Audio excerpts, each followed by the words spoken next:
presentación me enfoqué sobre todo en insulinoterapia y quise traerles a ustedes un repaso de lo que es insulina y los distintos escenarios con los que nos podemos encontrar en la internación, y quedo disponible si ustedes quieren para otro momento, otra capacitación, repasar toda la primera parte de insulina en cuanto a fisiopatología.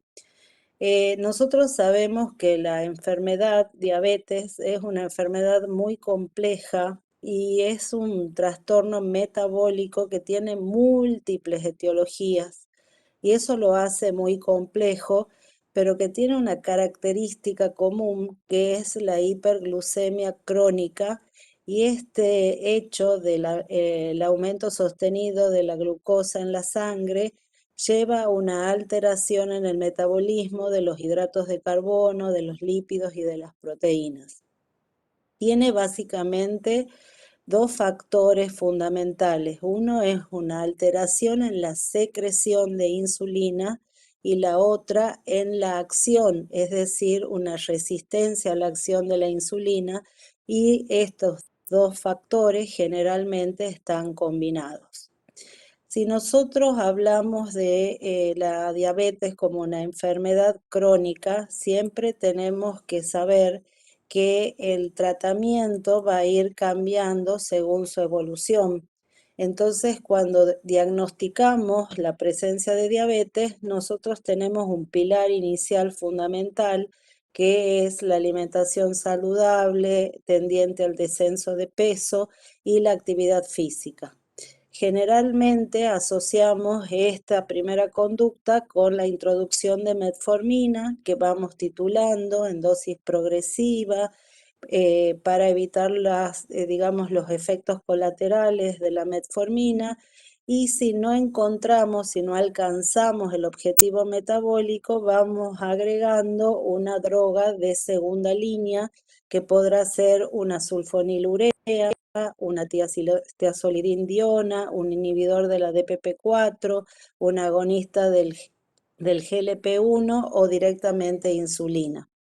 Con esta nueva introducción esperamos un tiempo, generalmente se habla de 3 meses, pero siempre es un poco más prolongado, y si no alcanzamos los objetivos metabólicos de hemoglobina glicosilada menor a 7 y glucemias en ayunas entre 90 y 130 y postprandiales menores a 180, introducimos un tercer medicamento en este amplio abanico disponible.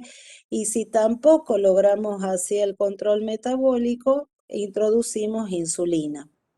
Es decir, que la insulinoterapia en la persona con diabetes 2 lo que busca es el control metabólico, y debe ser introducida lo más precozmente posible si digamos, los objetivos metabólicos no se cumplen. Entonces nosotros hablamos siempre de insulina, y yo quería hacer un pequeño repaso porque por ahí lo hemos visto tanto tiempo en la facultad, pero por ahí nos vamos olvidando de algunos aspectos. Y ustedes saben que la insulina está formada por dos cadenas, una cadena alfa y una cadena beta. Estas dos cadenas están unidas entre sí por dos puentes disulfuro, y la cadena alfa presenta un puente intracatenario. Estos puentes disulfuro, ustedes fíjense que están unidos, digamos, asientan en las cistinas de las cadenas, y después van a ayudar muchísimo a la conformación secundaria y terciaria de la insulina. La insulina tiene un papel fundamental en el metabolismo de los glúcidos, y después de la ingestión de hidratos de carbono, que generalmente están mezclados con proteínas y lípidos, a través del proceso de digestión se van subdividiendo hasta que digamos, los hidratos de carbono simples son absorbidos, y esa absorción produce una serie de respuestas. Una de las respuestas justamente es la secreción de insulina. La insulina va a tener como objetivo depositar esos hidratos de carbono en el músculo en forma de glucógeno, al igual que en el tejido hepático, y también va a depositar hidratos de carbono en el tejido adiposo en la forma justamente de triglicéridos. Entonces ustedes ven ahí cuáles son los tres sitios fundamentales de la insulina, que son el tejido adiposo, el tejido muscular y el hígado.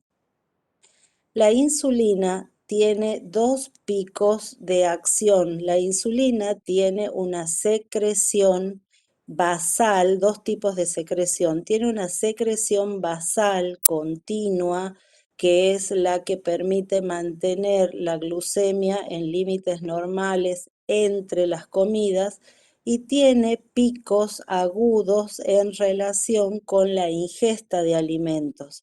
Esos picos agudos justamente son de comienzo muy rápido y de corta duración, y da lugar a un pico más prolongado que va progresivamente, después de las 2 horas, va a volver a la situación basal. Entonces nosotros después con la insulinoterapia vamos a querer mimetizar esta secreción normal, que ustedes fíjense que para mantener esa secreción basal de insulina se liberan miles de picos por hora, y cuando nosotros ingerimos un alimento se produce el pico agudo, que va a tener esos dos componentes, uno muy rápido y agudo y el otro más lento y prolongado. Esa imagen de la secreción de insulina quiero que la guarden en sus cabecitas, para que después, cuando veamos los diferentes tipos de insulina, podamos ver si realmente podemos mimetizar lo que este fabuloso órgano hace minuto a minuto. Nosotros siempre hablamos de los preparados de insulina y los dividimos según su especie de origen, según la duración de acción y la forma de presentación. Las insulinas nativas son las insulinas, digamos, tal cual están, sin ninguna modificación.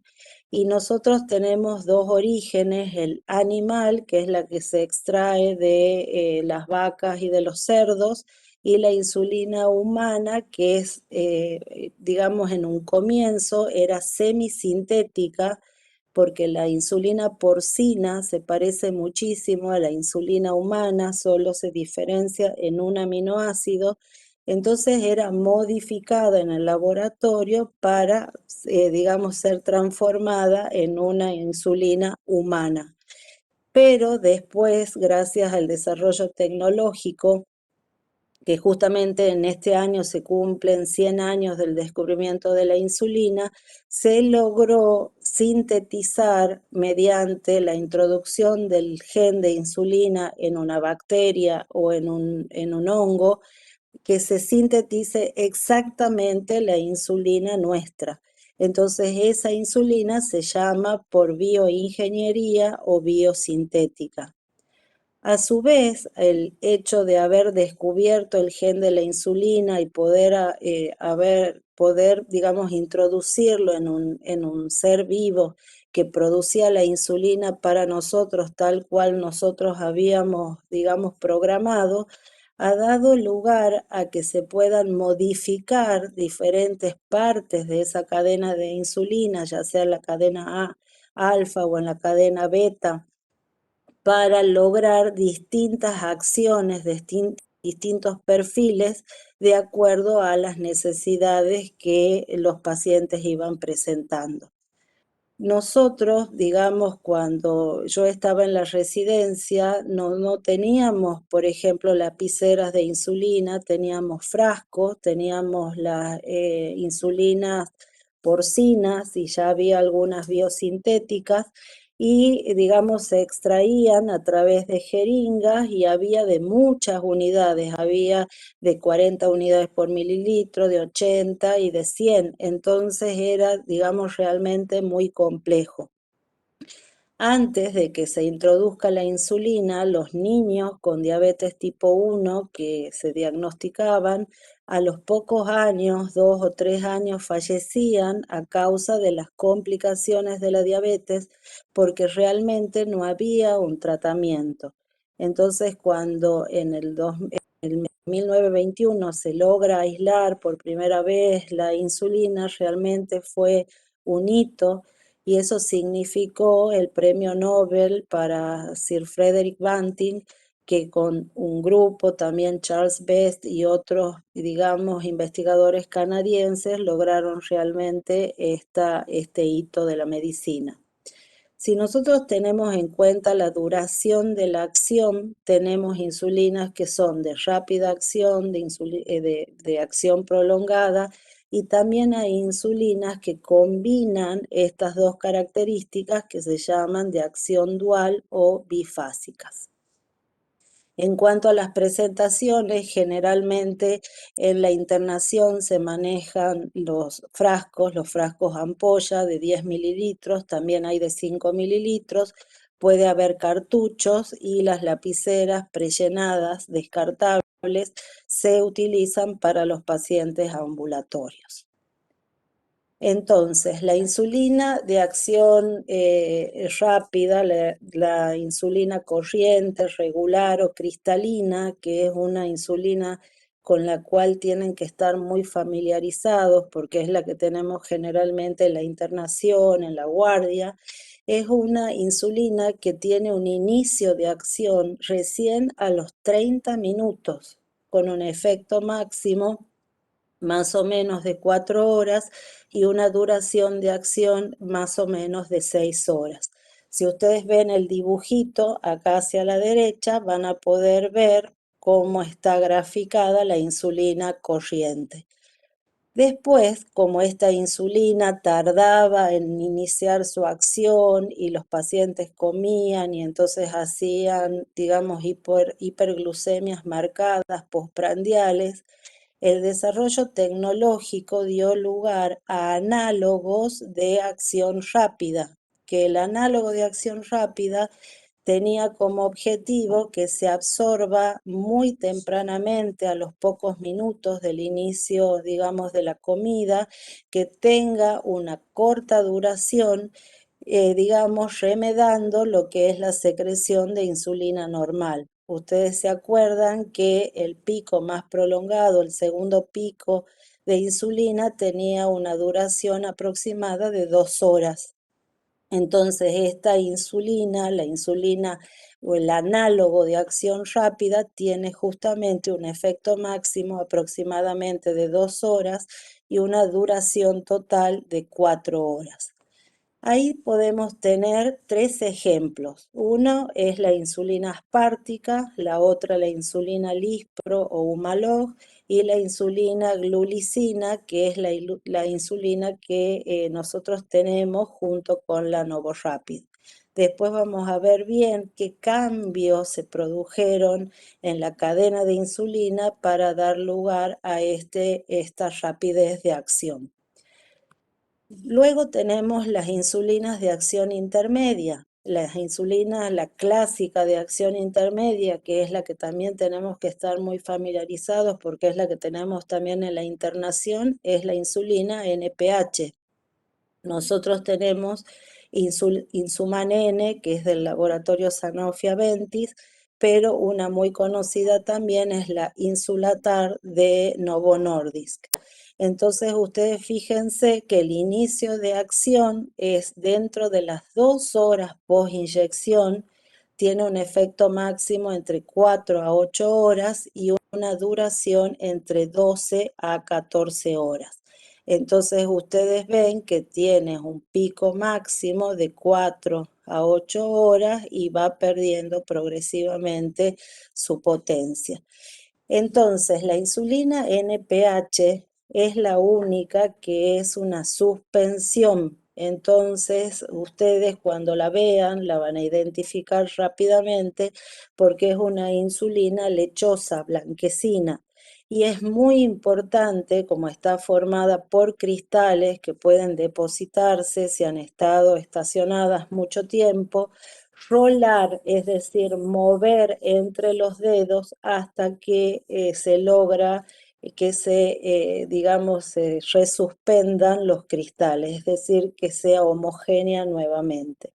Esa es la insulina intermedia, de acción intermedia, la famosa NPH, que van a ser, junto con la insulina regular o corriente, las que más se van a manejar en la internación. Tenemos los análogos de acción prolongada. Los análogos de acción prolongada tenemos básicamente la insulina Detemir o Levemir y la insulina Glargina o Lantus, que tienen un inicio más o menos también a las 2 horas, pero la duración es más prolongada, entre 18 y antes se decía 24, pero no dura más de 18 a 20 horas. Y si ustedes se fijan, no tiene el pico que tiene la insulina NPH, tiene un perfil más plano. Sí tiene un pequeño pico, pero es mucho más plano que el de la insulina NPH. Tenemos los análogos de acción ultra prolongada, que es digamos, son los últimos que han salido al mercado. Ahí hay dos ejemplos, la insulina de Gludec y la insulina Glargina U300, cuyo nombre es Toujeo, y estas insulinas realmente tienen una duración de acción muy prolongada, más de 24 horas, y realmente tienen digamos, no tienen pico de acción, tienen un perfil muy plano. Posteriormente tenemos las insulinas mezcla, es decir, que tienen mezclas de insulinas rápidas, de análogos rápidos con análogos de acción intermedia, y ahí tenemos la insulina Novomix 30, que tiene 30 de análogo rápido y 70 de acción intermedia, y la Humalog Mix 25, que tiene 25 de análogo rápido y 75 de acción intermedia. Estas insulinas, las insulinas premezclas, no deben usarse en la internación cuando vamos a insulinizar un paciente, como tienen dosis fijas de insulina, digamos de insulina rápida, puede haber mucha predisposición a la hipoglucemia. Entonces, este tipo de mezclas no debemos usar en la internación. Bien, bueno.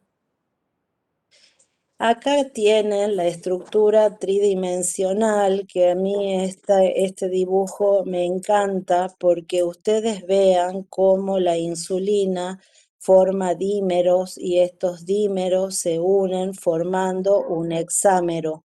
Esa estructura tridimensional de la insulina hace que cuando se deposita en el tejido celular subcutáneo tengan que ir disociándose los dímeros y después los monómeros, y el que va a actuar es el monómero. Entonces ahí ustedes ven cómo la industria ha ido modificando esa capacidad de unión de los dímeros para que se disocien más lentamente, y ahí radica digamos, la causa por la que las insulinas tienen una disociación y una rapidez de acción más lenta o más rápida. Entonces ya habíamos hablado de las insulinas nativas, que son los péptidos de origen animal o biosintético que tienen una secuencia inalterada, y son las que están en las especies biológicas, ya sean los humanos o en los animales. Y los análogos son aquellos obtenidos por ingeniería genética, en los que se modifica alguna secuencia en el aminoácido, en la cadena de aminoácidos de la insulina, o que se agrega algún ácido graso para obtener un perfil farmacocinético y farmacodinámico diferente. Acá les he traído para contarles los que yo les decía, que la insulina porcina solo se diferencia en un aminoácido de la insulina humana. Ustedes fíjense en la cadena beta en la posición 30, los humanos tenemos treonina y los cerdos tienen alanina. Por eso se usaba la insulina, digamos, porcina para obtener la insulina semisintética, es decir, alanina se reemplazaba por treonina y se humanizaba, digamos así, la insulina porcina, hasta que, gracias a todo el desarrollo tecnológico, directamente se pone el gen de la insulina en la bacteria o en el hongo y digamos, la bacteria o el hongo fabrica tal cual la molécula de insulina. Entonces, los análogos de insulina, para que nos quede claro, los análogos, tenemos análogos rápidos como la insulina lispro-aspártica y glulicina, y los análogos de acción prolongada como glargina, detemir, degludec y glargina U300. Entonces, acá tienen el primer análogo rápido, que es el primero que se descubrió a fines de la década del 90, donde digamos, normalmente acá tendría en la posición 28 y 29 de la cadena beta, tendría que ser prolina y lisina. Y por ingeniería genética se, digamos, alteró y pasó, digamos, se invirtieron las posiciones y pasó a ser lispro, y este cambio, esta, digamos, secuencia hace que la rapidez de la absorción, el pico de acción, sea mucho más precoz. Esta es la insulina Humalog del laboratorio Eli Lilly. Después, la que, digamos, se descubrió posteriormente fue la insulina aspártica, y ustedes ven que la insulina aspártica tiene justamente un ácido aspartico en posición 28. Es decir, se reemplaza la prolina de la posición 28 por un ácido aspartico, y eso también, todos los cambios que se introducen en la parte terminal de la cadena beta, dan, digamos, un cambio en la velocidad de absorción y por lo tanto de la acción. Esta es la insulina novorapid. Posteriormente, la última que se descubrió fue la insulina glulicina, que es del laboratorio Sanofi-Aventis, nosotros tenemos lapiceras para nuestros pacientes ambulatorios, y ahí ven cómo en la cadena beta tiene dos modificaciones. En la posición B3 está cambiada la asparagina por lisina, y en la posición B29 tiene ácido glutámico por lisina. Por eso se llama glulicina. Esta insulina tiene el mismo perfil farmacocinético, que se absorbe a los 10 minutos, tiene un pico de acción más o menos de 2 horas y una duración total aproximadamente de 4 horas. Entonces, esos son los análogos rápidos. Los análogos lentos, un análogo lento que fue muy esperado justamente fue la insulina glargina, la insulina Lantus. Esta insulina tiene dos modificaciones. Ustedes ven ahora que tiene una modificación en la cadena alfa y una modificación en la cadena beta. En la posición 21 de la cadena alfa se cambia la lisina digamos, se cambia la lisina al revés, se cambia la asparagina y se coloca lisina, y en la cadena beta tenemos que se colocan dos argininas, es decir, que la cadena beta, que tenía 30 aminoácidos, termina teniendo 32 aminoácidos por el agregado de las dos moléculas de los dos aminoácidos arginina. Esta insulina fue la primera que tuvimos justamente para tener, no, supuestamente no tener pico de acción, tener un perfil más plano, una duración de acción más lenta y de esta manera evitar la aparición de hipoglucemias. Posteriormente, el laboratorio Novo Nordisk desarrolla esta molécula que realmente es muy buena, tiene muchos beneficios. En general, cuando nosotros iniciamos insulinoterapia, eso lleva aparejado un aumento de peso, generalmente de 4 kilos, que es uno de los efectos que nosotros decimos como indeseables. Y lo que tiene esta insulina, la insulina de Temir, que justamente tiene un efecto muy neutro sobre el aumento de peso, no provocando directamente aumento de peso. La insulina de Temir es una insulina que fue toda una, digamos, una innovación porque se reemplazó el aminoácido 30 de la cadena beta por una cadena, digamos, de ácido graso de 14 carbonos, unida al aminoácido 29. Esta cadena de aminoácidos teóricamente sería la causante de que tenga ese efecto neutro sobre el aumento de peso, pero también motiva que la molécula sea muy grande y por ahí se necesitan muchas más dosis, muchas más unidades o mayor dosis de insulina de Temir para lograr el mismo efecto que con insulina Lantus. Y esto, la insulina de Gludec, la insulina tresiva, fue un desarrollo también de Novo Nordisk. Es como que ellos se dedicaron mucho a la modificación a través de los ácidos grasos en la cadena beta. Y ellos, digamos, ustedes vean acá que es también un ácido graso, esta vez de 16 carbonos. De Temir tenía una cadena de ácidos grasos de 14 carbonos que está unido también al aminoácido de posición 29 y hace que sea muy difícil la disociación de los hexámeros.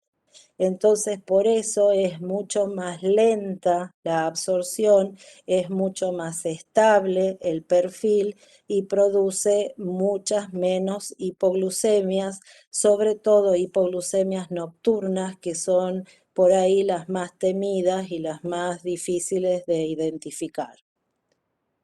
Entonces, hemos visto cuáles han sido las modificaciones para obtener los análogos rápidos, lisproaspart y glulicina, y los análogos lentos, glargina de Temir, y de Gludec y glargina U300 se consideran análogos ultralentos porque realmente tienen un perfil de acción mayor de 24 horas.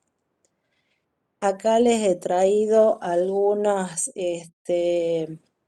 insulina por insulina. Ustedes saben, la insulina rápida, cristalina o regular es una insulina transparente. Recordamos que el inicio de acción es a los 30 minutos, por lo tanto no se tiene que esperar un inicio rápido, es un inicio a los 30 minutos. Tiene un pico a las 2 horas, 2 o 3 horas y la duración máxima 4 a 6 horas. Esto hay que acordarse muy bien porque yo no puedo estar haciendo controles de glucemia capilar cada 2 horas y estar inyectando insulina porque voy a tener insulina todavía activa de la corrección anterior. Entonces es muy importante acordarse la duración de acción de las diferentes insulinas para no cometer errores y no tener, digamos, una ansiedad excesiva. Si sabemos que empieza a actuar a los 30 minutos minutos, si le hacemos un control a los 15 minutos, seguramente va a estar exactamente igual. Y si nos ponemos ansiosos y vamos controlando cada 2 horas y no cada 6 o directamente antes de las comidas, vamos a ir introduciendo insulina que se va a ir uniendo y va a terminar, digamos, uniendo a la dosis anterior y va a terminar produciendo una hipoglucemia. Esta insulina es la única que puede usarse por vía endovenosa. Entonces, en pacientes que están sumamente deshidratados, que están tal vez en shock hipovolémico, entonces mientras voy hidratando por vía periférica, yo puedo hacer un bolo de 10 unidades de insulina rápida. Los análogos podemos usar también durante la internación. ¿Qué problema tienen los análogos que vienen en lapiceras prellenadas? Entonces es muy difícil usar en la internación, es más, digamos, no es aconsejable porque, bueno, cada paciente tendría que tener su lapicera y tener un estricto control con rótulo de la lapicera de cada paciente para que no vaya a haber una confusión. Miren la diferencia en el inicio de acción en la insulina apidra, que es la glulicina, es a los 5 minutos después de ser aplicada, el pico máximo es a la hora después de la inyección y la duración entre 2 y 3 horas. Entonces esto para el paciente significó un gran beneficio porque ya el paciente se sienta, ve qué es lo que va a comer, ve, digamos, cuál es el menú de ese día, hace el cálculo según los hidratos de carbono, según el control previo de glucemia que tenga y hace, digamos, su bolo de insulina. Antes los pacientes tenían que inyectarse 30 minutos antes o si no empezaba a actuar 30 minutos después con una hiperglucemia postprandial que, digamos, no era aceptable. La NPH es la otra que yo quiero que se acuerden muy bien. Recuerden que es una insulina lechosa que hay que, digamos, homogeneizar antes de la aplicación, ya sea en frasco, ampolla o ya sea en lapicera prellenada. El inicio habíamos dicho que es 2 horas después de ser aplicada, con un pico de 6 horas y una duración entre 12 a 16 horas. Entonces, cuando nosotros iniciamos un tratamiento, podemos hacer el famoso bedtime, es decir, inyectar generalmente 8 horas antes del desayuno, que vendría a ser más o menos a las 23 horas. Ese es un esquema muy, digamos, usado cuando queremos introducir insulina en un paciente que venía con hipoglucemiantes orales, en la práctica cotidiana. Entonces, los análogos de insulina de acción lenta, glargina, detemir y degludec, tienen aspecto transparente. También no olviden eso, son como la insulina cristalina. La única que tiene aspecto lechoso son la insulina NPH y los bifásicos, porque tienen insulina de acción intermedia. El pico máximo en general se dice que no tienen, pero se ha visto que glargina tiene un pequeño pico, igual que Levemir, y la única que no tendría pico máximo sería Tresiba y las únicas, y glargina U300. Se aplican también una vez al día y como tienen una lentitud en el comienzo de acción tresiva, por ahí hay que tener mucho cuidado porque recién logra su estabilidad entre el tercer y cuarto día que comenzamos la aplicación. Entonces, en esos días que uno recién empieza, hay que controlar mucho y realizar los bolos preprandiales con la insulina de acción rápida, el análogo rápido. Este hemos dicho que no tenemos que usar en la internación, son los análogos bifásicos.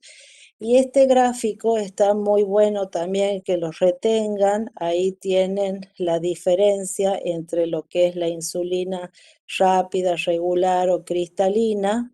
Uy, este, ahí tienen, se me fue a mí mi presentación. Bien. Están viendo ustedes, ¿no es cierto?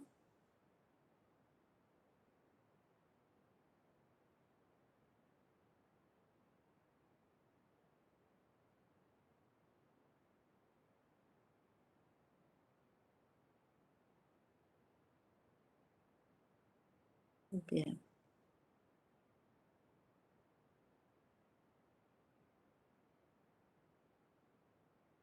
No sé qué ha pasado. Bueno, no sé si quieren ir haciendo preguntas hasta que ¿Qué vea qué pasó, es lo Liz? que ha pasado. No sé, no veo yo la presentación. ¿Ustedes la ven? No, lo que podés hacer es salir, dejar de presentar y Ah, volver a bien. presentar. Ahí Ahí está. está. Bien. Ahí se le está viendo y tendrías que ponerle. Ahí justo salí. Bueno, pero ya volvemos, ya volvemos. Era para que no se duerman. Bien. Bueno, eso es lo que le decía, que Ahí quería está. que se acuerden y vean la diferencia entre la insulina rápida, corriente o regular, cómo la acción es más tardía, el pico es más extenso y la duración mayor. Y si ustedes recuerdan digamos, el gráfico de los picos de insulina, como los picos, digamos, fisiológicos de insulina, cómo es más parecido digamos, de la insulina del análogo rápido. Después tenemos la insulina NPH, ustedes ven ahí cómo es el inicio más tardío, que sí tiene pico y después, digamos, va progresivamente descendiendo, pero la duración aproximada es de 14 a 16 horas. La insulina de Temir, la glargina, y acá la que no está es la Toujeo y de Gludec, que tendrían más o menos el perfil de glargina, porque glargina en realidad sí tiene un pico y por eso también tiene hipoglucemias. Entonces, si nosotros ponemos algunos ejemplos de insulinoterapia, ustedes ven cómo se utiliza mucho comenzar con la insulina, digamos, lo que yo le decía, bedtime, es decir, a la noche, para tratar de inhibir la gluconeogénesis hepática y que el paciente amanezca con un buen valor de glucemia en ayunas. Entonces, amaneciendo con un buen valor de glucemia, ya es más probable mantenerse bien durante el día. Y abajo ven cómo se trata de, digamos, de simular lo que es la secreción normal de insulina con los picos antes de las comidas. Es decir, que nosotros con estos elementos tenemos que tratar de remedar lo que hace nuestro querido páncreas. Bueno, ustedes conocen lo que son las jeringas de insulina. Antes teníamos mucho problema porque había de 40, 80 y 100 y generalmente tenías la jeringa de 80, pero tenías el frasco de 40, entonces había que comenzar a calcular realmente cuánto debías inyectarle porque si no estabas cometiendo errores. Todo eso actualmente se ha simplificado enormemente porque todas las insulinas son U100. ¿Qué quiere decir? Que tienen 100 unidades por mililitro, excepto obviamente la insulina U300 glargina, que es una ultralenta, que tiene 300 unidades por mililitro. Entonces eso se ha simplificado enormemente. Estos son los dispositivos o lapiceras o FlexPen, KiwiPen o Solostar, FlexTouch, tienen distintos nombres y lo que tienen es acá en la punta un dial donde uno coloca la cantidad de unidades que el paciente se debe colocar, 8 unidades, 10 unidades, 20 unidades. Digamos, ese dial va girando y después presiono en forma firme cuando ya está introducida la aguja en el celular subcutáneo hasta que llega a cero. Cuento hasta 10 y ya está colocada la insulina. ¿Por qué se cuenta hasta 10? Porque las agujas son realmente tan finitas que tarda en pasar el volumen de insulina.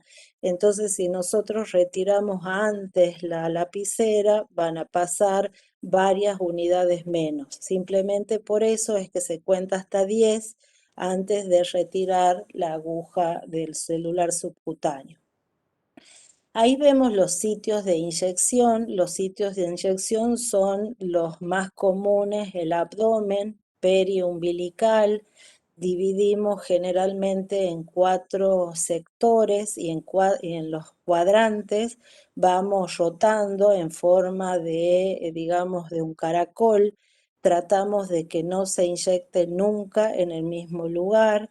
Vamos, digamos, rotando a la parte posterior de los brazos, a los muslos, donde haya un buen panículo adiposo. La técnica de inyección debe ser, digamos, si ustedes ven ahí en el dibujo de abajo, tiene que ser a 90 grados, no tiene que ser perpendicular, no tiene que ser oblicuas. Cuando se usa en 45 grados, cuando la persona es muy delgada y tenemos una aguja muy larga, entonces se corre el riesgo de inyectar en el tejido muscular, entonces por eso se hace o pliegue o se utiliza en forma oblicua. Siempre cuando estemos, por ejemplo, en la internación y estemos cargando con nuestra jeringa, sacando del vial o de la ampolla, del frasco ampolla de insulina, tenemos que tener en cuenta de sacar las burbujas de aire. Igual cuando coloco una aguja nueva en la lapicera de insulina, también hay que marcar 2 unidades y presionar de tal manera que la aguja quede ocupada por insulina. La técnica de inyección, ustedes ven lo que yo les decía, acá vemos que el pliegue lo tenemos que hacer del celular subcutáneo, no pellizcar también tejido muscular. La idea es que la insulina quede depositada en el tejido subcutáneo. Tenemos que tener mucho cuidado en personas que están muy adelgazadas porque es, digamos, muy frecuente que caiga directamente en el tejido muscular. Entonces, en esas personas es fundamental hacer pliegue. O también la otra forma, como yo les decía, inclinar la aguja a 45, o sea, no vertical, sino oblicua. Eh, Nosotros ya hemos hablado de esperar los 10 segundos. Vemos mucho en pacientes que no están bien educados, una complicación muy común en los sitios de inyección, que antes era más, ahora es un poco menos, que es la lipodistrofia. La lipodistrofia ustedes la van a ver justamente porque el tejido adiposo donde se está inyectando la insulina está como hipertrofiado, parece abultado, y en ese tejido adiposo la absorción de la insulina es errática, es decir, nosotros vamos a poner 20 unidades y capaz que se absorben 10. Ponemos un poco al costado y ponemos las 20 unidades, por ejemplo, inyectamos acá y las 20 unidades se produce una hiperglucemia como si no, como que no se hubiera absorbido, pero inyectamos un poco al costado y ya caemos en el tejido adiposo que está bien, que absorbe en forma correcta y se puede producir una hipoglucemia. Entonces eso es muy importante. Si el paciente que nosotros tenemos era un paciente ya de larga data, con insulina, tratamiento con insulina desde hace mucho tiempo, y no era lo suficientemente cuidadoso, tal vez tenga estas, digamos, imágenes, esta lipodistrofia, que tenemos que tratar de evitar la aplicación de insulina en esos sectores y optar por otros que estén saludables. Por eso es muy importante que el paciente cambie la aguja de inyección cada 4 días, porque esa aguja que va, digamos, las distintas láminas por las cuales está formada van abriéndose, va produciendo daño tanto al introducirse como al sacar la aguja del celular subcutáneo, y ese daño va produciendo esta inflamación. Entonces recuerden, guarden en la cabecita también esa imagen porque la van a ver y son, digamos, típicas de pacientes de muchos años que tienen insulina ya hace bastante tiempo y que no son muy cuidadosos en su técnica de inyección. Bueno, todos sabemos que la insulina se conserva en la heladera, pero yo les cuento que los análogos de insulina que están en uso pueden estar fuera de la heladera. Es decir, que si yo me estoy inyectando Novorapid antes de las comidas y no tengo heladera donde guardar, o por seguridad yo quiero que la insulina esté con el paciente para no confundir e inyectar una insulina de un paciente en otro, yo puedo dejarles con ellos la insulina porque esa insulina puede estar fuera de la heladera hasta 30 días, siempre que la temperatura exterior sea inferior a 30 grados. Por supuesto que esos días tremendos de Tucumán, lo conveniente es guardar en la puerta de la heladera y retirarla 10 minutos antes de la inyección. Ya sabemos que nunca se debe congelar y que toda insulina que no logramos que sea homogénea tiene que ser descartada porque algún problema en la conservación ha tenido. El tema es que en las insulinas, por ejemplo, que son transparentes, como todos los análogos rápidos y lentos, esta, digamos, falta de homogeneización no se la ve. Entonces ahí es muy difícil saber que esa, digamos, insulina ha perdido la cadena de frío.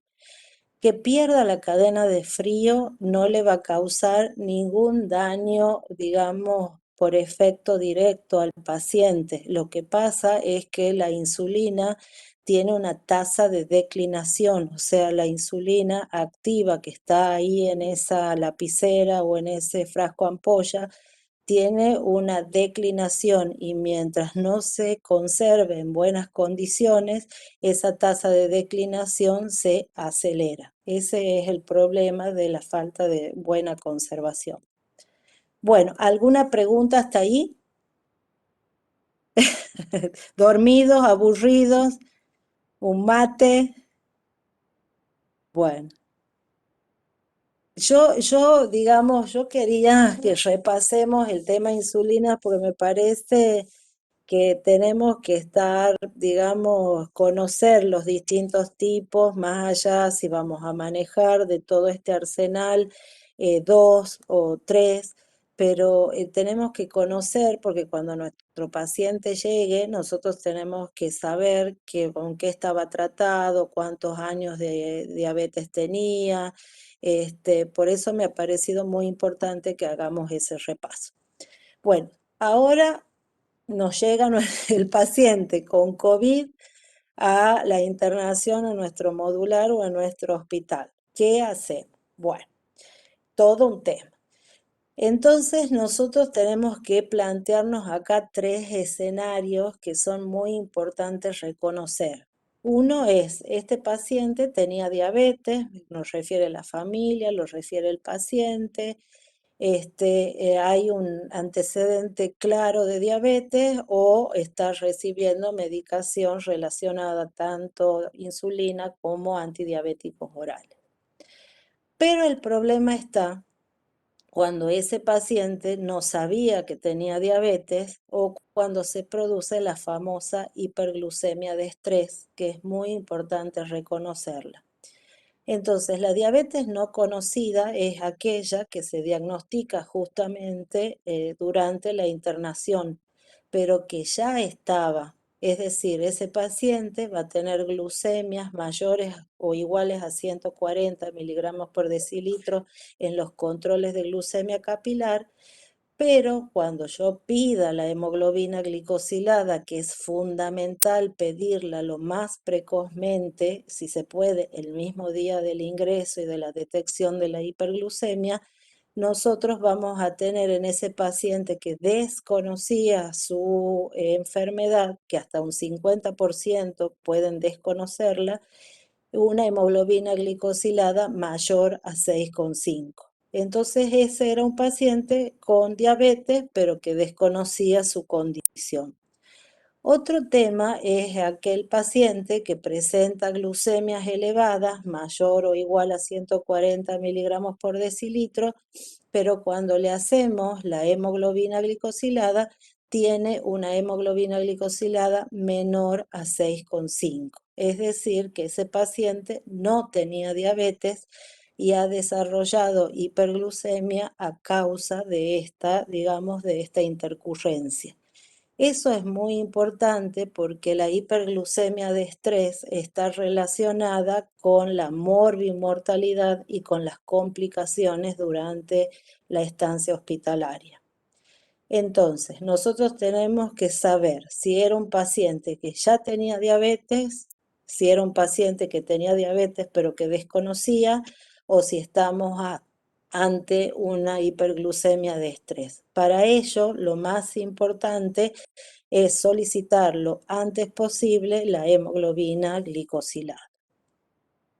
Entonces, cuando ingresa el paciente, y sobre todo paciente que va a estar sometido a tratamiento con glucocorticoides, tenemos que tener digamos, monitoreo glucémico. Nosotros podemos hacer monitoreo antes de cada comida en aquellos pacientes, digamos, que se alimentan, hacemos predesayuno, prealmuerzo, premerienda, precena, y también en aquellos que no se alimentan, hacemos directamente cada 4 o cada 6 horas. Y esos datos que van a surgir de ese monitoreo es muy importante porque yo de ahí voy a sacar posteriormente qué insulina o qué esquema terapéutico con insulina le voy a indicar. No podemos seguir con automonitoreo eterno. O sea, tenemos que estar con automonitoreo con monitoreo de glucemia 1 o 2 días.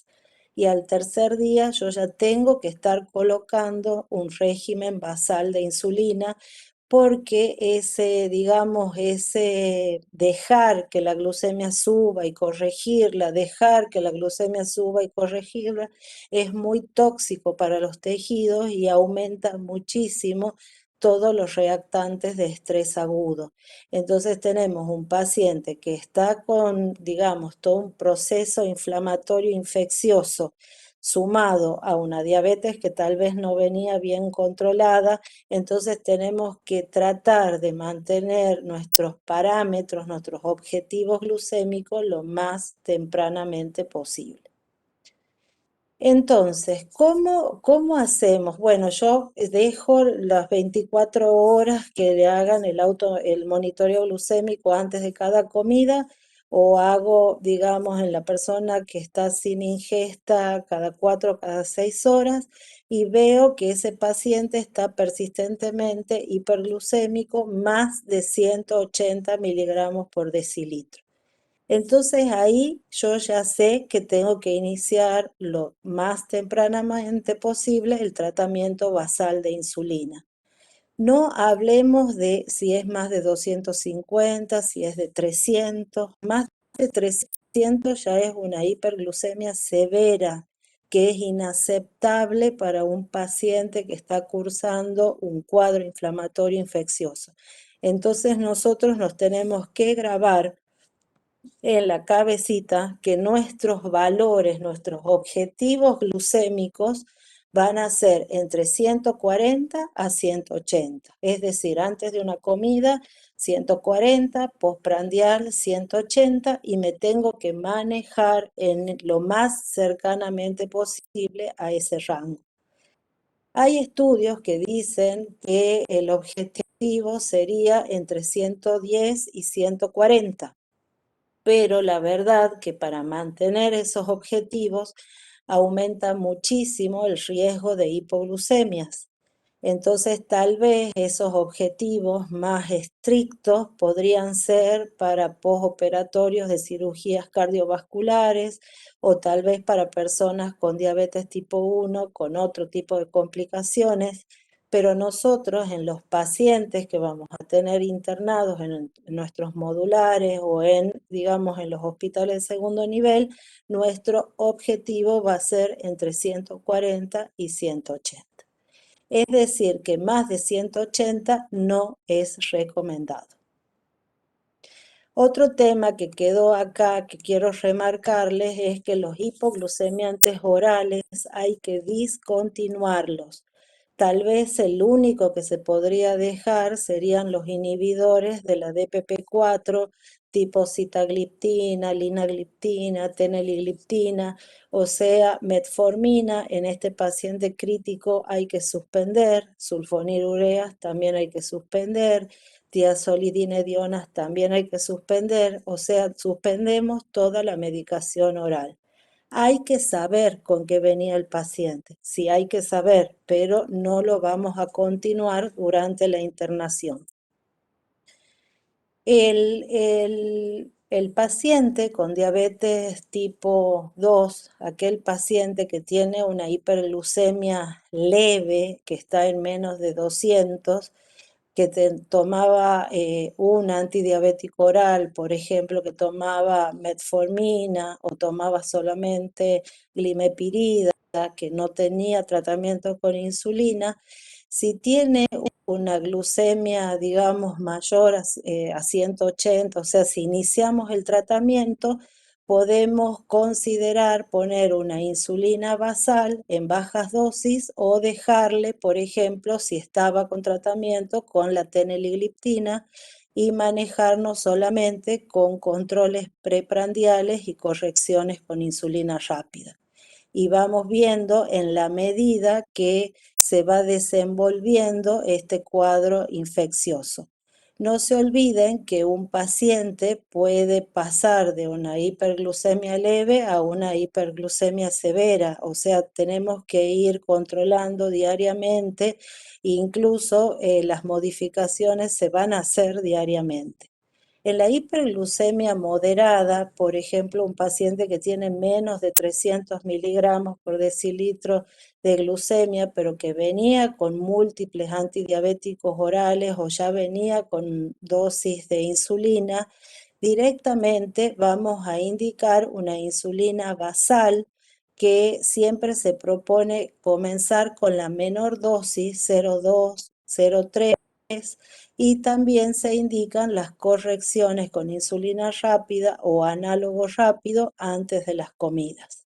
Y en aquel paciente que tiene una hiperglucemia severa, que tiene más de 300 miligramos por decilitro, que está con múltiples antidiabéticos orales y que tiene dosis altas previamente de insulina, es decir, que era un paciente que ya tenía cierto grado de complejidad en su tratamiento y tal vez una diabetes de muchos años de evolución, lo que vamos a hacer en primer medida es conservar la insulina, el régimen de insulina, pero vamos a reducir la dosis total en un 20% o vamos a comenzar con 0,3 unidades por kilo.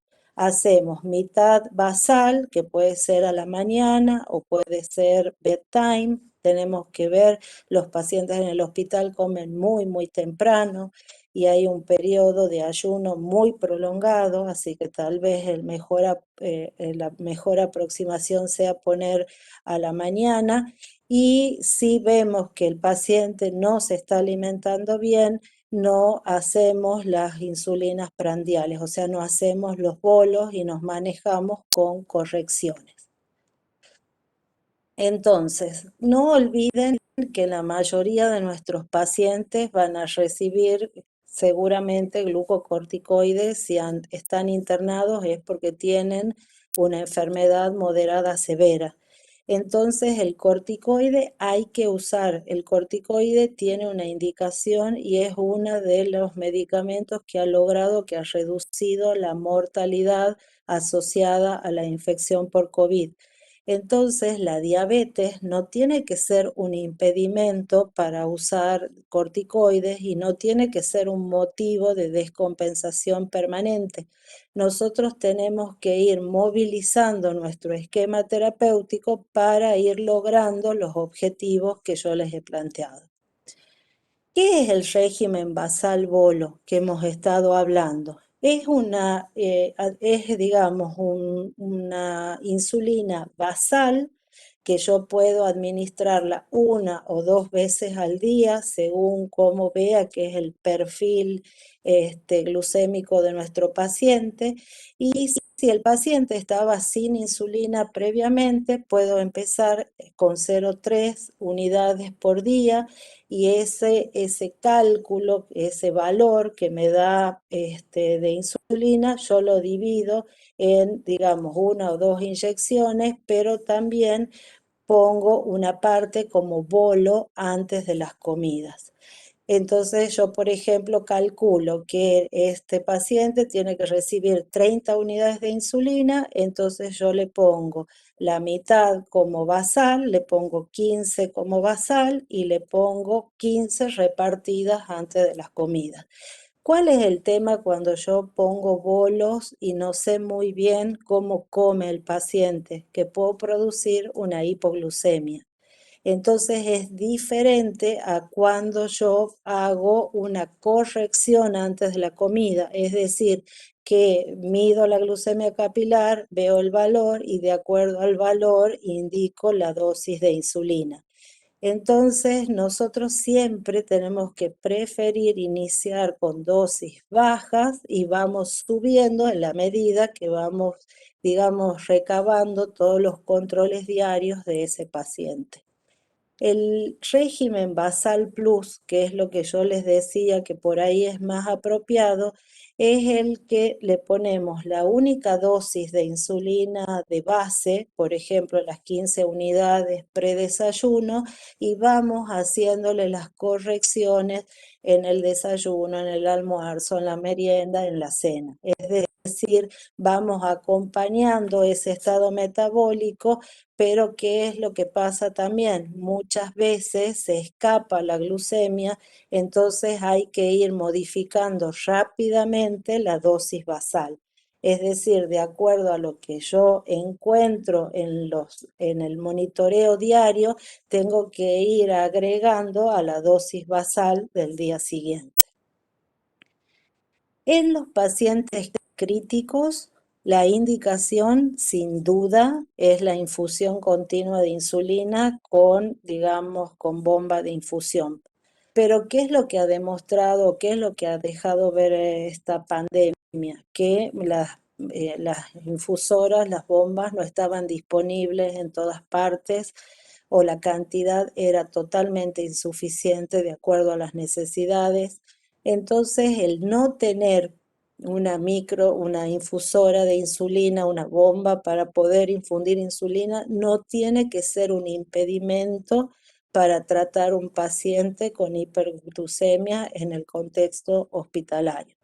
Entonces, si nosotros tenemos la microinfusora y es un paciente, digamos, crítico, tenemos que, digamos, empezar lo antes posible. Ustedes, ustedes saben que la microinfusora usa insulina regular, se pone 1 centímetro, que vienen a ser 100 unidades de insulina rápida o corriente en 100 mililitros de solución fisiológica y se comienza con una tasa de infusión de 1 mililitro, que vendría a ser 1 unidad por hora. Y ahí sí los controles se van haciendo cada hora y se van después espaciando según la estabilidad glucémica.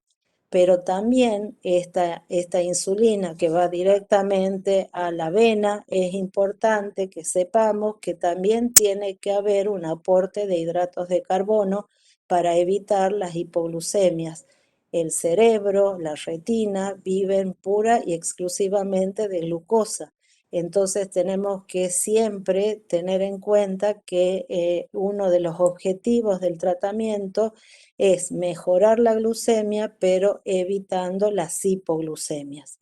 Entonces el aporte mínimo debe ser de 125 gramos de hidratos de carbono y debe hacerse por colateral, una infusión endovenosa, por ejemplo, de dextrosa al 25% a 21 gotas por minuto, y digamos, esta infusión de hidratos de carbono también nos frena el catabolismo en el que se sumergen estos pacientes.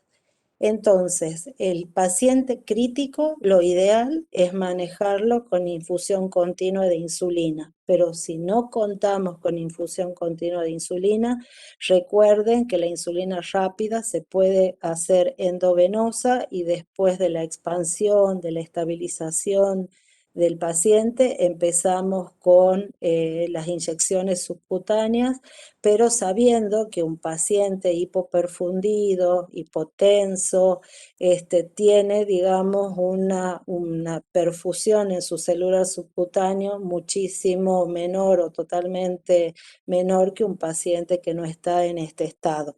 Por eso siempre se dice que los pacientes críticos, lo ideal es que estén con una bomba de infusión.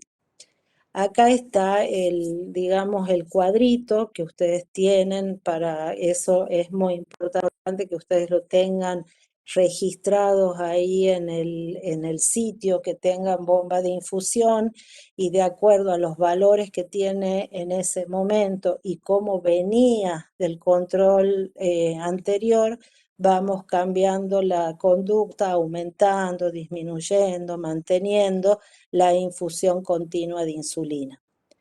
Todos tienen bombas. ¿Quiénes tienen bombas o microinfusoras? Bueno, después me cuentan cómo se están manejando.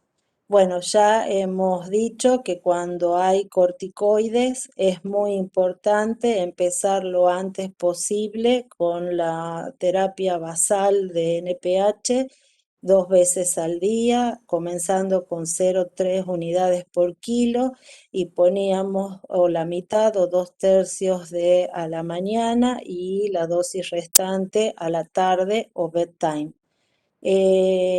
No olviden que cuando el paciente discontinúa el tratamiento con corticoides hay que ajustar rápidamente la dosis de insulina porque cae tremendamente el requerimiento. Bueno, entonces yo quiero que queden con el concepto de que hay que controlar la glucemia en nuestros pacientes, más si están con corticoides, 24 a 48 horas a lo sumo, cada 6 horas o antes de las comidas. Y si las glucemias son mayores a 140 en forma persistente, hay que iniciar una terapia basal con insulina. Digamos, el rango tiene que ser entre 140 y postprandial hasta 180. Entonces vamos haciendo el monitoreo para mantener dentro de esos valores. En los pacientes no críticos podemos empezar con correcciones prandiales con insulina rápida o análogo rápido según la glucemia y el valor que tenga en ese momento. No hay que estar más de 48 horas con solamente monitoreo y correcciones.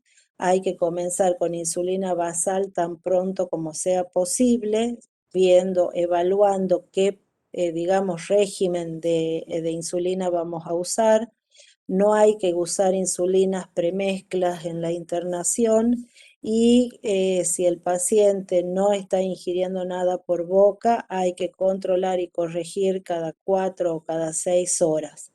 Si los pacientes ya venían con insulina, nunca hay que suspender el tratamiento con insulina, sino hay que disminuir en un 20%, pero conservar, digamos, la insulina para evitar la hiperglucemia de rebote y el catabolismo al que están sometidos estos pacientes.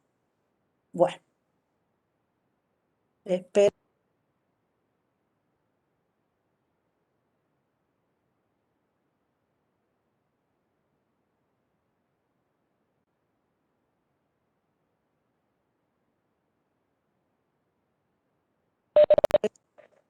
Ahora queda unos minutos para que hagamos preguntas, si ha quedado algo. Muchísimas gracias, Cristina. Estoy aprendiendo mucho, che. Han A esta quedado de altura cama, me ya parece, estoy ahí al borde de ir a seguramente al algún endocrinólogo. modular en cualquier momento, porque Lo, la verdad lo- he lo que aprendido yo todo. Muchísimas. preguntaba es si todos tienen, cómo se están manejando actualmente, si quienes tienen, por ejemplo, bomba de insulina o A tienen ver que voy a bomba para habilitar los infusión de micrófonos a insulina. todos. Bien. A ver si puedo acá.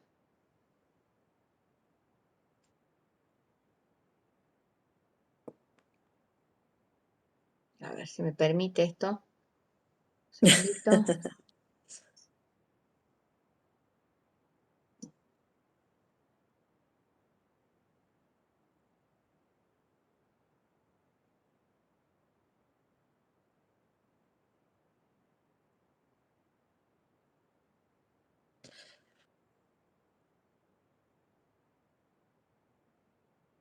Ay, no sé por qué no me permite. A ver, ¿No?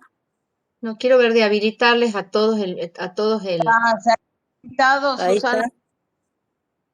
ya está habilitado. Ahí está, Ahí perfecto, está. Bueno. perfecto. Bueno, si alguien Hay quiere hacer muchas alguna caritas pregunta, conocidas, hay muchas caritas y otros que están durmiendo, parece han dejado ahí el y hay nombre algunas preguntas solamente. en el chat, Cristina, ¿no? Ah, bueno, Mira, te vos me las leo lees. unas que están acá que dicen, a ver un Bien. segundito, a ver, espera.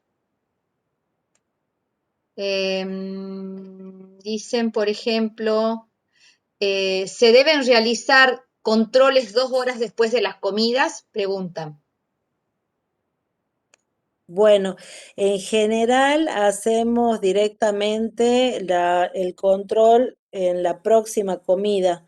¿Te acordás que era, digamos, que generalmente usamos insulina corriente, insulina rápida, que tiene una duración de acción de más o menos 4 a 6 horas? Entonces, si vos le haces la glucemia 2 horas después de la comida, es solamente para saber, digamos, si está en menos de 180 o no, pero no, digamos, no vamos a introducir una nueva dosis de insulina ni nada por el estilo. Entonces, por ahí, costo efectivo es mejor hacerle directamente antes de la próxima comida, porque ahí ya también podemos calcular qué bolo le hacemos, qué, digamos, corrección le hacemos. Entonces, empezar con las correcciones antes de las 4 comidas en aquellos que comen, o cada 6 o cada 4 horas en aquellos que no comen. Y en este momento la glucemia, digamos, cuando ya nos estabilicemos, cuando ya tengamos un patrón de insulinización, digamos, determinado, y ya lleguemos bien, por ahí podemos decir, bueno, a ver, ¿cómo llega 2 horas después de la comida? Si usáramos análogo rápido, por ejemplo, si usáramos Aspártica o usáramos Novorapid, estaría bueno hacer 2 horas después, porque es justamente la duración, digamos, el pico máximo. Pero tampoco podríamos hacer la insulina porque estamos todavía con insulina activa.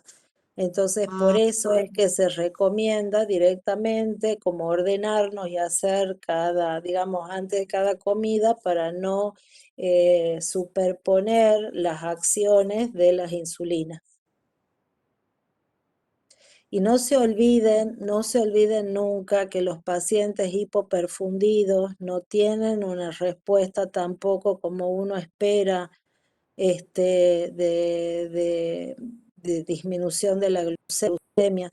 Entonces, por eso es tan importante tratar de expandirlos, tratar de lograr una buena, digamos, una buena perfusión subcutánea para que pueda absorberse la insulina. Y no olviden que la insulina corriente, rápido, regular, se puede hacer endovenoso y eso llega directamente a los tejidos.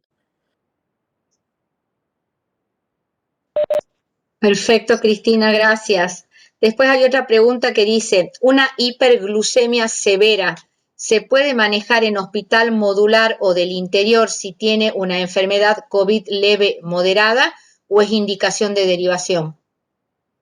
¿Y por qué no se va a poder manejar si estamos haciendo esta capacitación? Ustedes teniendo una vía, teniendo una hidratación, teniendo insulina rápida, insulina intermedia, NPH, tienen que están totalmente capacitados para manejarlo. Ahora, si la infección va empeorando y eso es lo que es el motivo de derivación, bueno, sí. Otros casos son si son diabéticos tipo 1, que se descompensan y que entran en cetosis. Ahí, digamos, lo ideal es poner bomba de infusión de insulina, entonces en esos casos lo conveniente sería la derivación. Pero un paciente tipo 2, que van a encontrar con 300, con 400 de glucemia, digamos, de acuerdo a todas sus comorbilidades, tengo que empezar hidratando, tengo que empezar expandiendo con todos los cuidados que sean convenientes, con carga, con goteo continuo, y tengo que hacer insulina endovenosa al inicio si está muy, digamos, colapsado el paciente, y después empiezo con la insulina subcutánea. Y rápidamente voy poniendo una basal, tal vez ese mismo día ya le puedo dejar una basal de 10 unidades, que eso es, digamos, no va a producir hipoglucemia ni nada por el estilo, y voy subiendo rápidamente en la medida que voy controlando y voy viendo cómo se desenvuelve.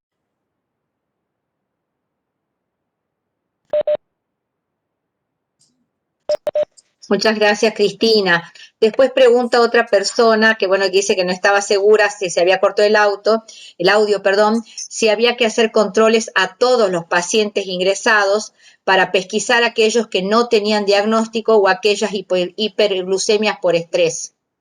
Totalmente, totalmente. Y si vemos que las glucemias son normales, se discontinúan los controles.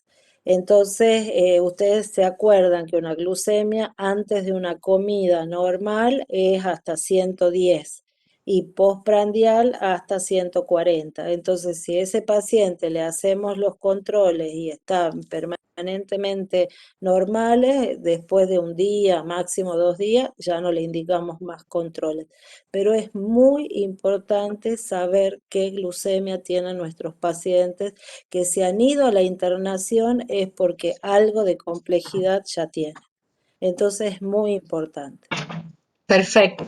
Después otro comentario, Cristina, dicen, bueno, muy clara tu exposición. Dice, en el interior nos manejamos con insulina corriente, internación abreviada hasta compensarlo por guardia, debido a que la mayoría de los pacientes están sin poder acceder a sus controles por la pandemia. Y solicita a la misma persona, que es la doctora Cristina Contreras, enviar actualización de corrección insulina para manejo en guardia, folletería. Bueno, Nosotros tenemos cómo compensar al paciente en guardia. muy bien, Cristina, muy bien, porque ustedes encima, mirá dónde están. Es fundamental eso, no hay que tener miedo, hay que tener sentido común y hay que, digamos, estar, yo estoy siempre, me llaman y yo les vamos haciendo juntos, pensando juntos. La hiperglucemia, sí, por sí no tiene que ser un motivo de derivación, no, para nada. Así que la felicito, Cristina. Bien. Tocaya tenía que ser. Después otro comentario. Dicen, en los hospitales modulares no hay para hacer gasometría ni bombas de infusión ni ionograma en pacientes metabólicamente descompensados con registros persistentes en hiperglucemia. Supongo que HI quiso poner Sí. hiperglucemia. Bueno, pero ese paciente en HI lo puedo tener unas horas o un día en HI, pero no puede ser que un día 500, 400, al otro día 500, 400, al otro día 500 y sigamos con controles y correcciones. Tengo que poner una basal, o sea, yo ya después de que lo controlo todo un día a un paciente, ya tenés que saber qué perfil tenés. Entonces, si has estado usando en cada control 10 unidades, 10 unidades, entonces le pongo 2/3 de todo lo que he usado ese día, ya le pongo de basal al otro día. O si no, por lo menos 10 unidades, que si el miedo es la hipoglucemia, 10 unidades no va a dar a nadie hipoglucemia y ya va a frenar la gluconeogénesis. Entonces, este paciente que está en una situación de estrés tan tremendo por la enfermedad que ya venía reinflamado, por la infección que lo inflama más, nosotros la única forma que tenemos es ir, digamos, actuando con nuestra insulina, pero ser activos, o sea, no tener inercia. Eso es lo que está pasando. Es como que sí, hacemos los controles, pero no tomamos las acciones, digamos, de corrección. Entonces, un paciente que está requiriendo muchísimas correcciones, ya al otro día tiene que estar con una dosis basal de 10. Continúo con las correcciones ese día, al otro día aumento la basal y voy teniendo, digamos, un registro diario de ese paciente.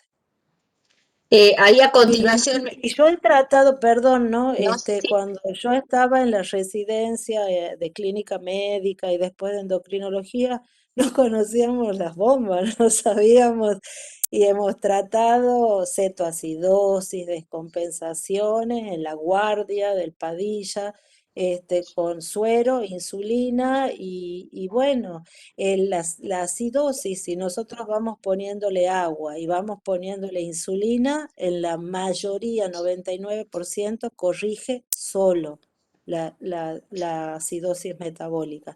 Y la hipocalemia, si es una preocupación, lo que podemos hacer cuando el paciente empieza a orinar, le podemos reponer la dosis basal de potasio. Entonces vamos haciendo, digamos, a ojo, si no tenemos ionograma, en la reposición una dosis basal de potasio. Entonces, hay que ir dando respuesta a estos pacientes que la hiperglucemia los complica muchísimo más. Son pacientes que ya vienen complicados y esa glucemia, no se olviden que la glucosa es totalmente glucotóxica. Entonces, todo lo que es las membranas de los glóbulos blancos, las membranas celulares, todas están glicosiladas, entonces todas las respuestas son peores. Tenemos que tratar, y tampoco vamos a pasar de 500 a 80, no. O sea, tenemos que ir progresivamente, digamos, descendiendo la glucemia. muy bien, Cristina, muchas gracias. Otra pregunta que hay, dice, preguntan si podrías repetir cómo hacer el cálculo para iniciar bedtime en paciente con tratamiento vía oral. Bien, un paciente, por ejemplo, que venía, qué sé yo, con metformina y nosotros lo hemos estado controlando y tenía más de 140 durante ese día, nosotros le colocamos 10 unidades o 0,1 unidad por kilo, pero en general nosotros decimos 10 unidades a las 11 de la noche y eso es lo que, digamos, frena la gluconeogénesis. No se olviden que el corticoide es un potente, pero potentísimo, ¿cómo te podría decir? Antagónico de la insulina. Lo que hace el corticoide es también aumentar la gluconeogénesis, es decir, no solamente la glucosa no penetra las células porque hay una resistencia, sino que se produce más azúcar de otras fuentes como los lípidos o como... Entonces, no solamente no entra, sino que producimos más. Entonces, la insulina lo que hace justamente es frenar la bedtime, frenar la gluconeogénesis. Podemos empezar con 10 unidades. Entonces, ¿yo cómo sé si esas 10 unidades están bien? Con la glucemia en ayunas. Si la glucemia en ayunas está en más de 140, yo ya sé que ese día, en lugar de 10, le tendré que hacer o 12, 14, 16, depende de qué valor tenía a la mañana. Por ejemplo, si yo empecé con 10 unidades y al día siguiente tiene 160, bueno, me quedo ahí, le hago ese día también 10 unidades y me fijo al día siguiente y al día siguiente tiene 180. Entonces aumento, por ejemplo, a 12 unidades. Otro caso, empiezo con 10 unidades hoy, lo controlo mañana en ayunas, tiene 300. Bueno, entonces las 10 unidades me quedo recorta. Entonces esa noche ya le hago 14 o 16 unidades. ¿Me entienden? Entonces la glucemia en ayunas se va a relacionar con la insulina de acción intermedia que ustedes hayan indicado a la cena, digamos, o bedtime. Bedtime es tipo 11 de la noche, porque ellos cenan tipo 7 de la noche, 7:30. Y la glucemia que ustedes tengan, por ejemplo, en la merienda o en la cena, esa merienda cena que tienen, se relaciona con la insulina que ustedes han colocado en el desayuno porque la NPH tiene una duración de acción entre 12 a 14 horas. Entonces, si yo pongo a las 8 de la mañana y yo controlo a las 8 de la noche, digamos, ese valor de glucemia se va a relacionar con esa insulina que yo he puesto 8 horas antes. Entonces, si esa glucemia, y elegí dos dosis, y esa glucemia está alta, yo sé que tengo que aumentar la dosis de la mañana. Si le había puesto 16, le tengo que poner 18, si tenía 18 le pongo 20. Y si en ayunas llega bien, la de la noche le dejo en la misma dosis. Entonces se tienen que acordar la duración de acción de las insulinas para poder saber en qué momento controlan y cuál insulina es la que tienen que seguir. El régimen más fácil es la insulina a la noche para frenar la gluconeogénesis. Voy aumentando, titulando y le controlo antes del almuerzo y le hago la corrección con la insulina rápida. Y así después voy viendo si también le tengo que agregar otra dosis antes del almuerzo para que llegue bien hasta la noche. Pero la primera intervención que les va a ir muy bien y es muy segura es poner esas 10 unidades bedtime.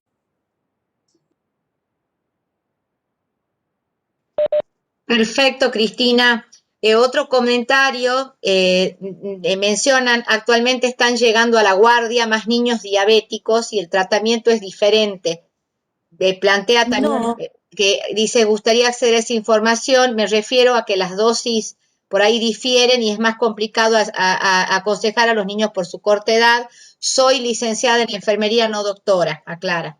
claro, pero las correcciones en los niños también está relacionada con la glucemia capilar. Entonces, por ahí ellos conocen muy bien qué grado de sensibilidad a la insulina tienen. Y nosotros cuando, digamos, hacemos una corrección, nosotros en general decimos que una unidad va a bajar 50 miligramos por decilitro la glucemia que hay en ese momento. Por eso nosotros, digamos, un bolo antes de una comida, o la corrección, mejor dicho, antes de la comida, tiene dos componentes. Tiene el componente de la glucemia en ese momento y tiene el conteo de hidratos de carbono. Entonces, muchas veces ellos mismos te dicen cada cuántas gramos de hidratos se hacen insulina, pero si no, yo puedo simplemente hacer la corrección según los 50 miligramos por decilitro por arriba del objetivo. Por ejemplo, si esa persona tiene el objetivo es 140 y esa persona tiene 240 y yo sé que una unidad disminuye 50 miligramos de hidratos de carbono, entonces yo sé que ahí sería, según el valor que tiene, 2 unidades. No le hago según el conteo de hidratos, sino sé. Y otra aproximación es nunca, digamos, dejar de hacer la insulina que trae el paciente. Si el paciente dice, yo tenía 30 unidades de insulina Lantus, por ejemplo, entonces le bajo un 20%, pero le dejo la insulina, no le suspendo la insulina y me voy manejando con las correcciones. Los niños están, digamos, el niño es un motivo de derivación, ¿no? Porque los niños se descompensan, no se olviden que ellos tienen un déficit total de insulina. Entonces, ¿yo qué tengo que hacer? Colocar suero, poner una dosis inicial de insulina y derivar. Y ese paciente tiene que ser tratado en un lugar donde haya terapia para niños, ya sea Hospital de Niños, Hospital del Este, Regional Concepción. Tienen que ser tratados en un centro porque los niños son muy lábiles. Puedo ir dando los primeros auxilios, pero ese paciente sí tiene que ser derivado. Igual que la Perfecto. embarazada, igual que la embarazada. También tiene que ser derivada. Bien, muchas gracias, Cristina. Bueno, están preguntando, hay otra persona, cómo hacer para bajar la información sobre la insulinización a pacientes con COVID. Me imagino que se refieren a esta presentación, o información, no sé si vos has propuesto un link de algún Yo portal. les puedo pasar las guías de FACEN y todos los trabajos que tengo. No sé cómo, yo te los paso a vos, Me los pasás a mí y yo después les voy a pasar a las ellos. guías tuyas y tu presentación también ya en PDF, yo las hago Perfecto. circular entre todos los lugares. Y bueno, y después, por Sí. supuesto, muchísima gente agradeciendo la exposición brillante, un manejo impecable, la claridad en transmitir todos los conceptos, todo el mundo agradece eso, ¿sí? Así que Bueno, bueno. muchas gracias, muchas gracias. No sé si hay alguna Espero otra haber pregunta ayudado. que quieran hacer. Si no, ya Me cerramos. sorprende la cantidad de gente para la hora, la verdad. No sé si estarán, porque veo muchos nombrecitos ahí, me No, parece que están están, durmiendo están. ya. En este momento hay 89 personas conectadas. Y hubo en un Mira momento Buenas vos. noches, ¿qué 100 y tal? pico. ¿Perdón? Ah, el doctor Sí, Medina soy el doctor Ruiz. Buenas Medina. ¿Qué noches, tal? doctor. ¿Qué tal? Buenas noches. Hola, Bueno, doctor. primero la felicito, doctora. Yo escuché de la mitad para adelante y bueno, la claridad suya es espectacular, espectacular como lo explica, lo hace muy sencillo y, y bueno, la felicito y le agradezco, ¿no? Así como que le Gracias. agradezco a todos los que están presentes ahora en esta hora, aprendiendo y tratando bueno, estar más capacitados para atender a sus pacientes. Y a la licenciada Sánchez, que bueno, que está siempre preparando y programando todo este tipo de charlas que son tan importantes, y le tomo la palabra. Hace rato ella decía que estaba dispuesta a ir a un modular, tiene guardia el domingo, así que En cualquier momento, doctor, ¿eh?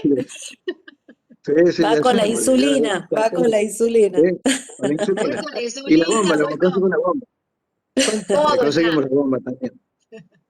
Así que, bueno, gracias, muchas, felicitaciones, ¿no? De verdad. Un Bueno, abrazo grande. Gracias. Buenas gracias, noches, doctor. doctor. Muchas gracias, muchas gracias. Bueno, si no hay más preguntas, todo el mundo agradeciendo, felicitaciones, aplausos. Si no hay más preguntas, vamos a Muchas cerrar acá gracias. y después le vamos a estar pasando, compartiendo el material. Cristina, no sé si quieres decir algo. Yo simplemente agradecerles y yo quiero que estén seguros, que no tengan miedo y recuerden que el conocimiento es fundamental, entonces aprender bien lo que usamos más frecuentemente para que eso nos dé seguridad. Y desgraciadamente la medicina vamos aprendiendo haciendo. Si uno no hace nada, bueno, por supuesto que no le va a ir mal, pero le va a ir mal al paciente porque ese paciente no va a beneficiarse con un tratamiento. Entonces, gracias a Dios, hoy por hoy disponemos de tantos elementos tecnológicos que son fabulosos, esto del chat, esto de las clases, o sea, estamos comunicados, me parece más que nunca. No están solos, no van a estar solos nunca en cuanto a diabetes. Cuando ustedes necesiten lo que necesiten, levanten el teléfono, me llaman, si no atiendo me mandan un mensaje, mail, lo que quieran. Y bueno, a mí me encantaría ir a visitarlos, pero la verdad que son tantas cosas, es una época tan dificultosa en todo sentido que yo les agradezco que cuiden los pacientes y bueno, y les mando un abrazo, un gran abrazo. Bueno, muchísimas gracias, Cristina, por tu tiempo, por tu disponibilidad y a todos, la verdad, por la hora y por seguir estando ahí en la primera línea realmente, aportando en este momento complejo que gracias a Dios pareciera estar mejorando un poquito, pero que todavía no nos alivia. Así que bueno, como siempre, mucha suerte a todos y por favor a través de los coordinadores de los modulares o de sus respectivos directores en sus áreas operativas o en sus hospitales, también transmítanos las inquietudes que tienen y las necesidades que tienen para que nosotros también preparemos y programemos las actividades para acercarles todo lo que podamos en información y en capacitación en lo que fuera que necesiten, ¿sí? Así que bueno. Estamos cerrando acá. Perdón, licenciada, Sí, perdón, una doctor. última cosita.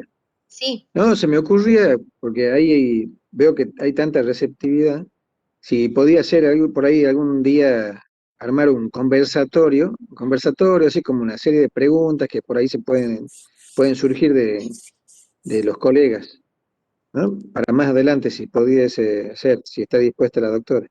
Sí, cuando necesiten. Y me perfecto. gustaría invitar a alguna de las endocrinólogas del Hospital de Niños por ahí para que nos dé también la doctora Granito o alguna de ellas. Podríamos invitar a alguien pediátrico para que también nos pueda enseñar o nos pueda explicar Perfecto, Bien, perfecto. cuando ¿Cómo no? quieran. Estamos en contacto y lo bueno, coordinamos, muchas gracias. doctor. Bueno, Muchas gracias, gracias. gracias. Bueno, Ahí buenas noches, un preguntan, abrazo. Sí. Cristina, están preguntando cómo podríamos contactarnos con usted, doctora Cristina. Ahí le pongo el teléfono en el chat Lo pones en el y chat al que, teléfono. sí, y que Perfecto. me diga lo que necesita. Ahí está. Bueno, ahí lo puso, ahí Bueno, está, ahí puso la doctora. Bueno, perfecto entonces, muchas gracias a todos, seguimos en contacto, de que descansen. Muchas gracias, eso. Cristina. Sí, Muchas gracias a vos, Su. Sos un sol, sos un sol. no, no, gracias a Gracias por la ayuda con la presentación. no, no, está perfecto todo. Bueno, Gracias a ustedes, chao. gracias a Hasta todos, gracias luego. a Muchas todos. gracias. Hasta Muchas luego. gracias. Buenas noches. Hasta Buenas luego, noches, que doctor. Buenas descansen. noches. Hasta luego.